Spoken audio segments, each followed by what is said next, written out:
Lá vai o trem com o menino. Ferreira Goulart dispensa apresentações.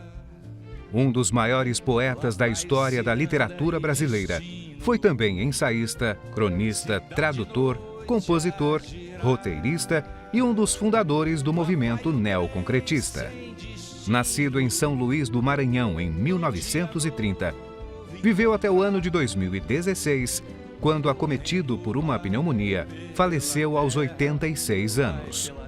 O Trajetórias de hoje homenageia a história do poeta Ferreira Goulart. Pela Serra do Luar, correndo entre as estrelas. Meu nome é José de Ribamar Ferreira.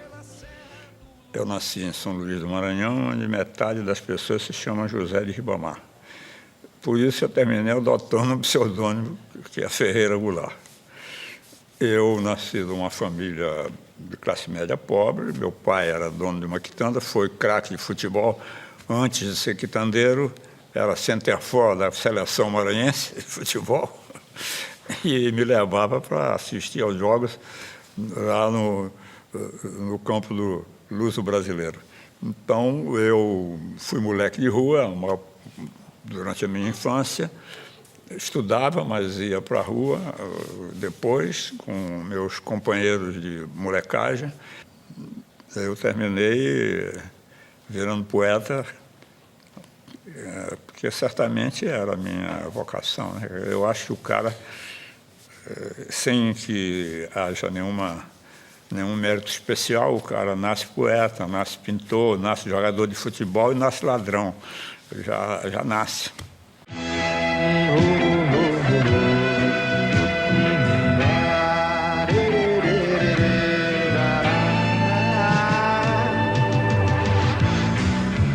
Canta comigo este canto, feito de calma e de espanto. Canta comigo e deixa que eu te arraste pra onde a beleza é tanta que não basta. Basta noite, leite e flor, água clara, girassol. A coisa começou quando eu fiz uma redação de casa que a professora passou sobre o Dia do Trabalho. Ela passou para todos os alunos. Eu escrevi a redação dizendo que no Dia do Trabalho ninguém trabalhava. Ela achou essa ideia muito boa e leu a redação na classe para os garotos, falou que ela elogiou e só disse que não me daria 10 porque havia 2 erros de português. Eu, que não sabia o que fazer da vida, ao receber esse elogio, quem sabe eu posso ser escritor, né? Mas se eu for ser escritor, eu não posso ficar errando português, coisa que naquela época a gente levava a sério, né? Então, eu fiquei 2 anos lendo só gramática, aprendendo gramática. E na gramática do Eduardo Carlos Pereira, tinha uma antologia da poesia em língua portuguesa, de Camões até os modernistas. Aí eu fui ler os poemas e me interessei, achei legal e achei que quem sabe, eu podia também ser poeta. Um poema que foi publicado, o primeiro poema que foi publicado, era sobre o trabalho, em função mesmo dessa redação que eu tinha feito antes. Eu, quando comecei a escrever, eu escrevia como os poetas do parnasianismo, os poetas do final do século, do final do século XIX, do começo do século XX, né? Olavo Bilac, Raimundo Correia, quer dizer, porque até 1945 ainda não tinha chegado, o modernismo não tinha chegado no Maranhão. A semana de 22 não tinha chegado lá em 45, né? Por isso que eu digo que eu nasci em Macondo, né? Onde aquela cidade onde tudo acontece 100 anos depois, então foi lá que eu nasci. Então eu escrevia como se escrevia no final do século passado, né? E me dediquei de tal maneira a escrever assim que eu já falava em decassílabos, já saía tudo medido já. Aí, quer dizer, a vinda para o Rio foi determinada pela descoberta da poesia moderna, que eu Até aí, eu ignorava a poesia moderna e conheci, comprei um livro do Drummond, e aí comprei livro de Murilo Mendes, eu comecei a ler esses poetas e achei muito esquisito, muito estranho aquela poesia que eles faziam, né, que não tinha nada a ver com a poesia que eu fazia, né, que era a poesia do século XIX. Né? Então, mas aí eu descobri a poesia moderna e comecei a ler sobre a poesia moderna e etc. E tal. Então, aconteceu que isso é por volta de 45, 46, 47, por aí. Então, nessa época, a poesia brasileira tinha entrado na chamada geração de 45, que tinha voltado ao soneto. Quer dizer, quando eu abandonei o soneto, eu estava sempre fora do compasso, né? Porque quando estava todo mundo fazendo verso livre, eu fazia soneto. Quando eu comecei a fazer verso livre, a poesia brasileira começou a fazer soneto de novo, quer dizer, a geração de 45. Mas aí eu tinha descoberto, lendo Drummond, lendo Murilo, lendo os textos de Mário de Andrade, Carpot, eu comecei a ver que o problema da poesia tinha muito a ver com a linguagem mesmo. E essa preocupação, essa descoberta com a linguagem, da linguagem como instrumento realmente da poesia, fez com que eu começasse a fazer indagações e mudar o rumo da minha própria poesia.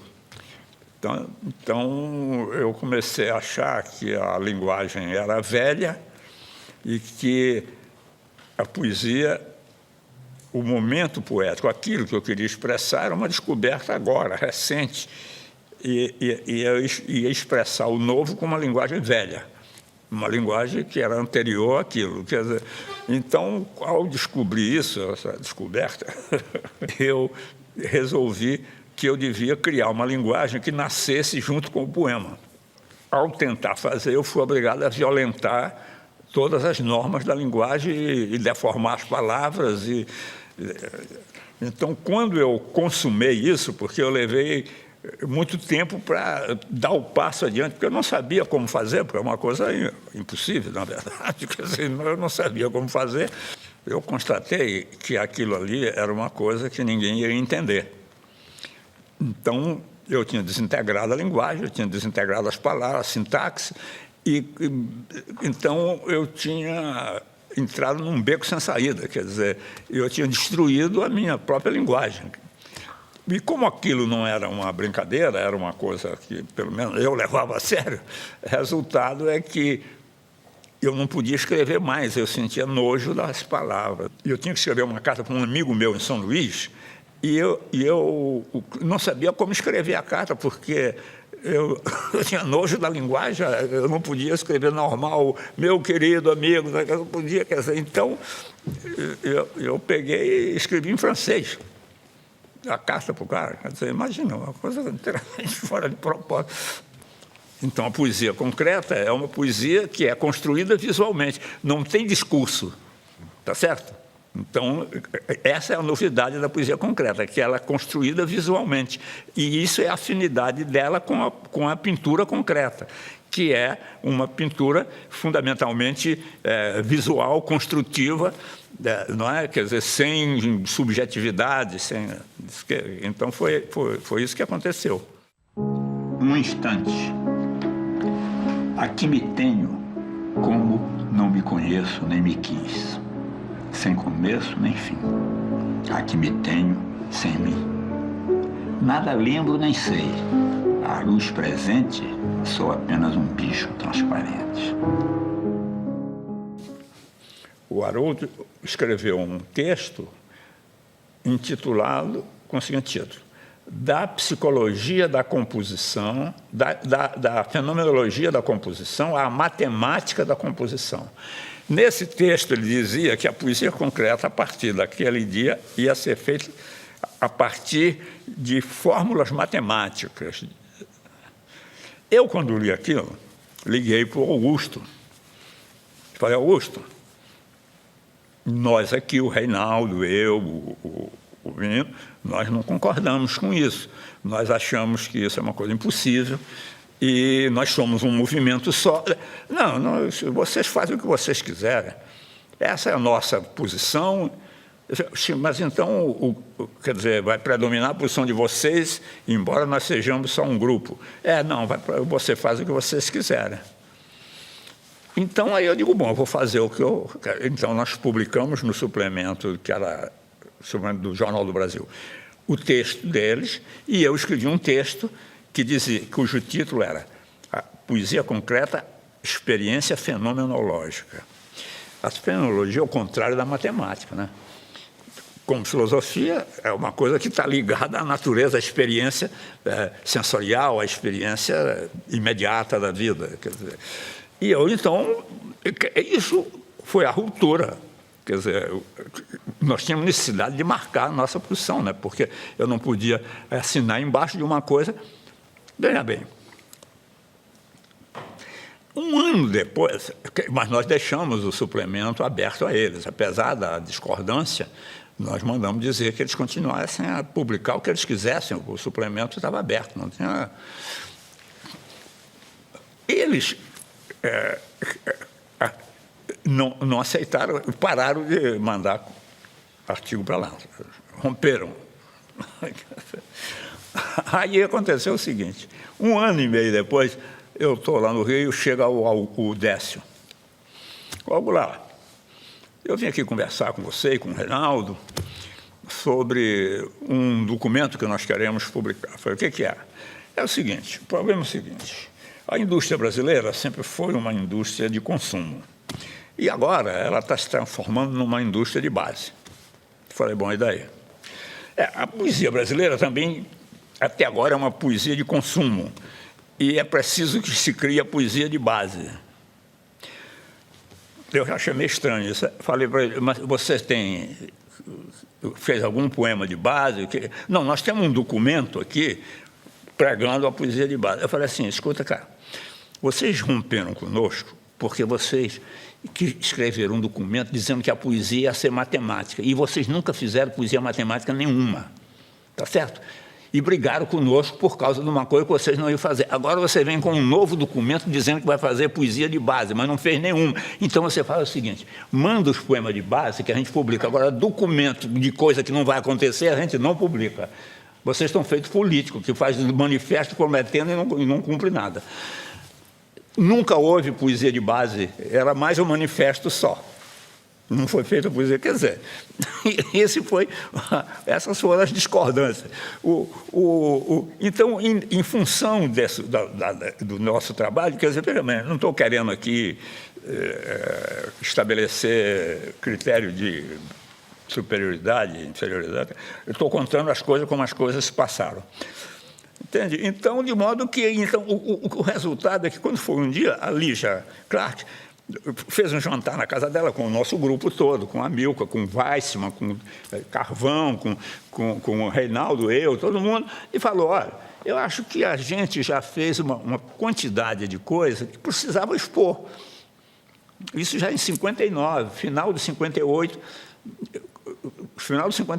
ela falou, o que vocês acham de fazer uma exposição, os poetas, os pintores, os escultores, fazer uma exposição nossa, do grupo do Rio, do grupo concreto do Rio? Eu falei, eu acho uma boa ideia, todo mundo concordou. Aí ela sugeriram que eu fizesse a apresentação dessa exposição. Eu falei, tudo bem, eu era do grupo O Crítico também, eu faço. Mas, para eu fazer, eu quero ver o trabalho de todo mundo, porque eu conheço o trabalho da Lígia, mas não conheço tudo que o Carvão fez, eu quero conhecer tudo. Então, ao ter a visão completa do trabalho do grupo, eu vi que aquilo não era mais arte concreta. Pedi uma reunião e disse, olha, em vez de fazer uma apresentação, eu vou fazer um manifesto, porque eu acho que essa arte que nós estamos fazendo, que isso já ultrapassou. Nós vamos ficar brigando com os paulistas, que eles são concretistas. Não, os concretistas somos nós. Não, então, eu sugiro que a gente se chame arte neoconcreta, porque nasceu da arte concreta. E acaba a briga. Eles ficam concretistas e nós não concretos. Bem. Lá vai o trem com o menino, lá vai a vida rodar, a rodar, lá vai ciranda e destino, cidade e noite a girar. Lá vai o trem sem destino, pro dia novo encontrar, correndo vai pela terra, vai pela serra, vai pelo mar, cantando pela serra do luar.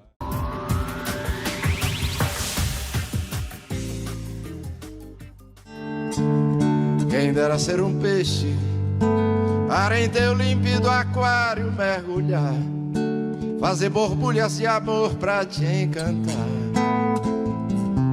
passar a noite em claro dentro de ti, ô peixe, para enfeitar de coragem tua cintura, fazer silhuetas de amor à luz da lua, saciar essa loucura dentro de ti.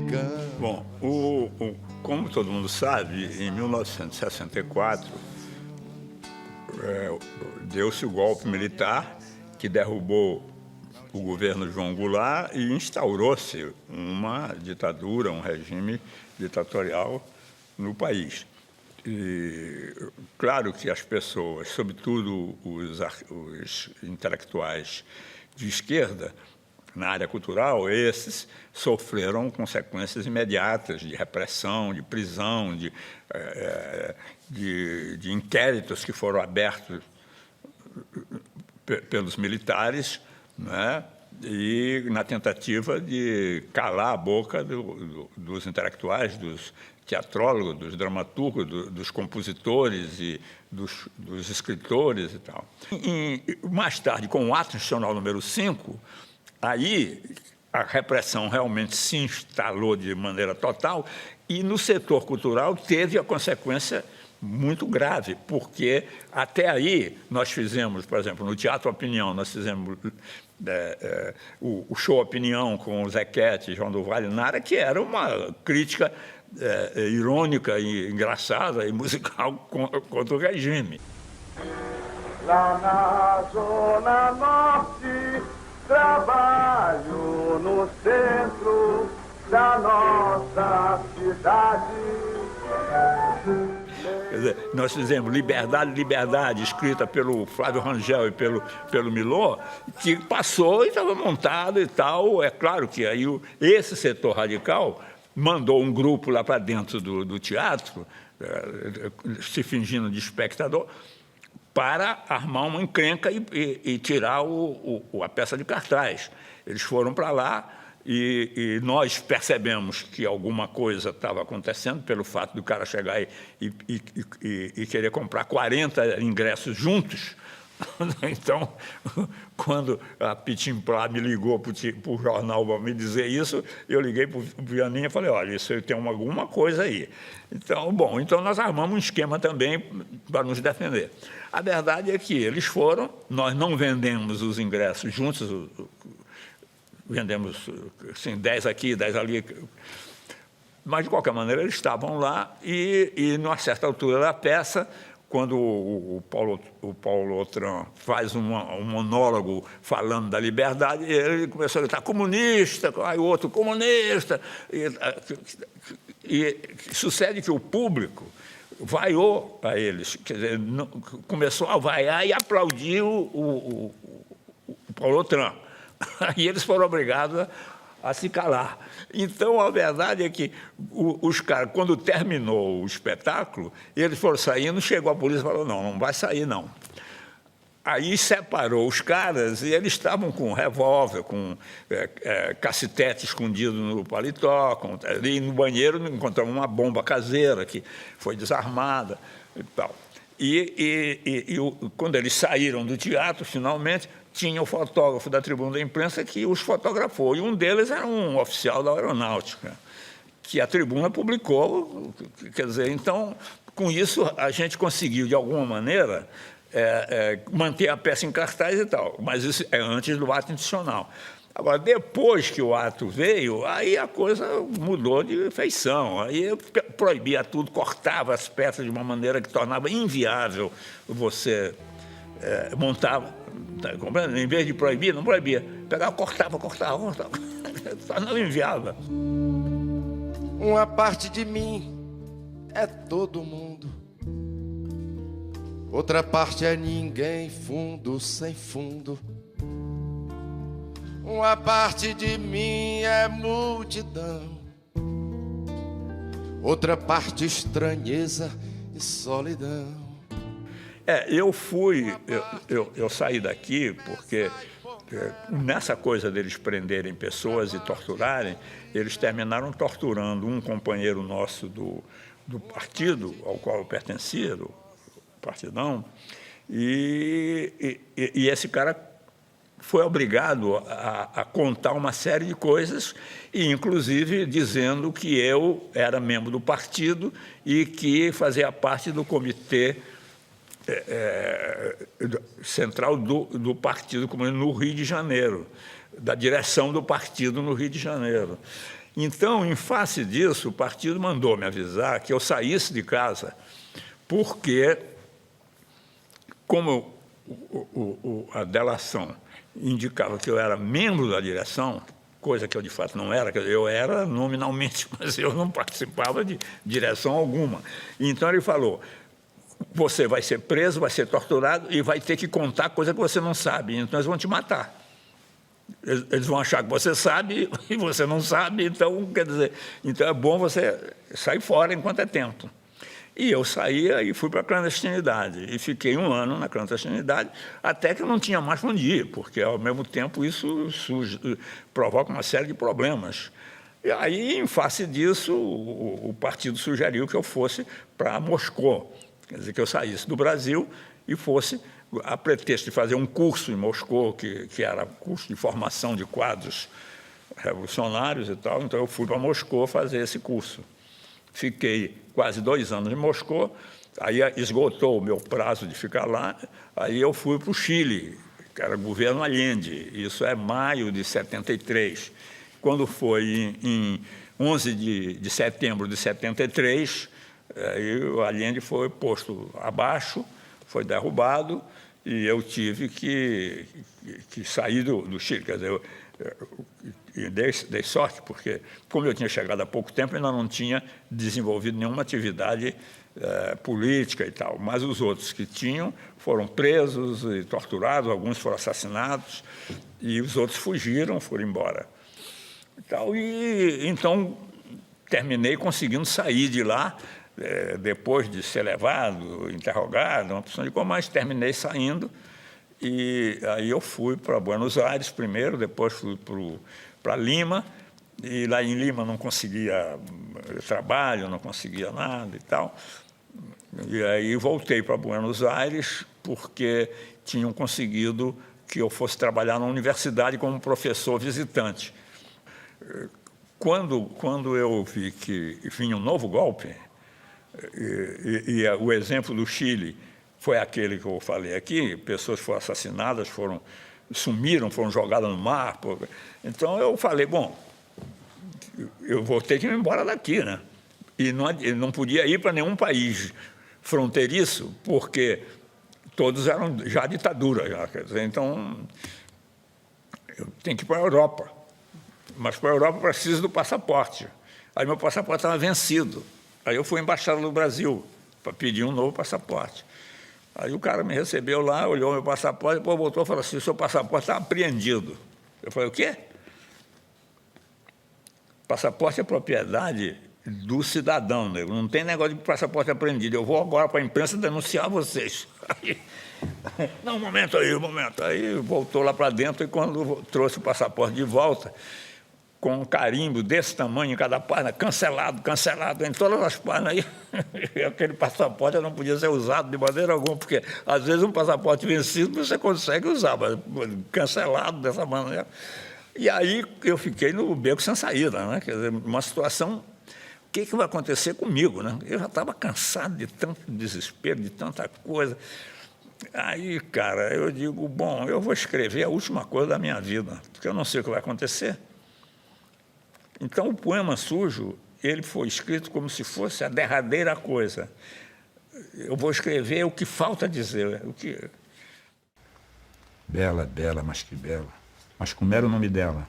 Não era Helena, nem Vera, nem Nara, nem Gabriela, nem Teresa, nem Maria. Seu nome era... Perdeu-se na carne fria. Perdeu-se na confusão de tanta noite e tanto dia. Perdeu-se na profusão das coisas acontecidas. Constelações de alfabeto, noites escritas a giz, pastilhas de aniversário, domingos de futebol, enterros, cursos, comícios, roleta, bilhar, baralho.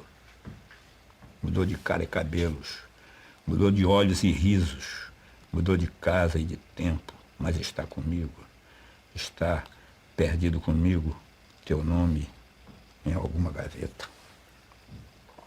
A arte existe porque a vida não basta. É por isso que ela existe.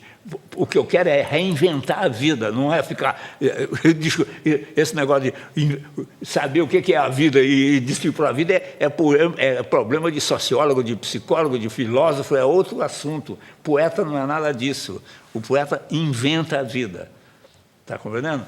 E essa que é a coisa que eu fui, pode ser que eu esteja errado. Se eu viver mais 100 anos, pode ser que eu mude de ideia de novo. Mas, ao que tudo indica, foi a isso que eu cheguei, quer dizer, compreende? Como eu disse no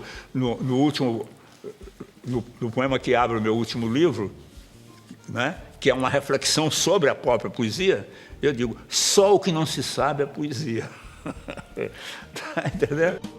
Como defini-la quando está vestida? Se ela me desbunda, como se despida? Como defini-la quando está desnuda? Se ela é viagem, como toda nuvem, como desnudá-la quando está vestida? Se está mais despida do que quando nua, como posso ir-la quando está desnuda? Se ela toda é chuva, se ela toda é vulva.